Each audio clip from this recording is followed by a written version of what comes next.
so often people think forgiveness is where you are forgiving the other person for what they did or what they didn't do. But in the depths of it, in the deepest part of our minds, when we're forgiving, what we're truly doing is forgiving ourselves. So you'll see that if you look in the archives, we have some material that shows some forgiveness and projection exercises. And essentially the way that that works is to think of someone that you have a judgment against or a grievance against. It's the same thing. This person is this way or that way.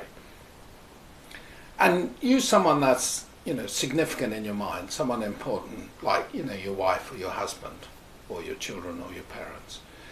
And then think of, 3 qualities that you really dislike about them. These 3 qualities you just can't stand it. And when they behave like this you just want to, get away from them. And you've been trying to change them all this time, and of course all that's done is created fights in your life. So now imagine they're standing before you and you look at them and think of the first quality. Okay, let's say it's, anger. They're angry. So the first question that we need to ask ourselves is, do I get angry? And the answer to that might be yes, or no, or sometimes.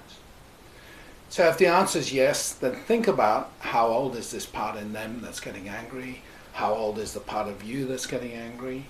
And your willingness to extend yourself to them, to forgive them, to give forth to them, to give love to them, then, and join them, and that'll create a healing because you're forgiving yourself as you forgive them for being angry. Now you might go the other way and say, I never get angry.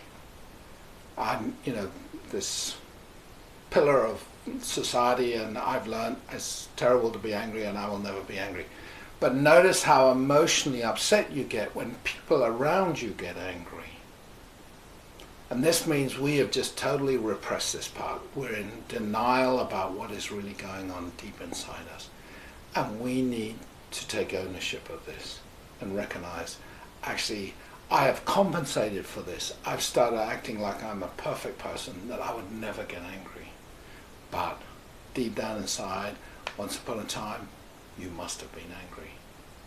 So as you extend yourself again in love and forgive this person, in truth you're really forgiving yourself for your own tantrums, for your own anger. And of course the third way is, of course sometimes sometimes I'm not. And now, once again, it's your willingness. Are you going to go on and judging that person for being angry and distancing yourself? Or are you going to extend yourself in love and join with that person to forgive that person? And then, of course, you can work through your second quality and your third quality. Now, this is a very powerful healing tool. It takes courage, it takes awareness. But if you can learn this tool, this, for instance, will save many, many relationships if they could just understand this principle. That we project onto our partner all the things we hate about ourselves. That's why we say, in this particular model, if you ever want to see what's buried in your mind, look at your partner. They're acting out your projections perfectly. And of course, you didn't like yourself when you were like that, so you don't like this in them. But if you forgive yourself, if you extend yourself to them, and forgive the behavior that you perceive in them, then you will both move forward and get back to a place of love and happiness.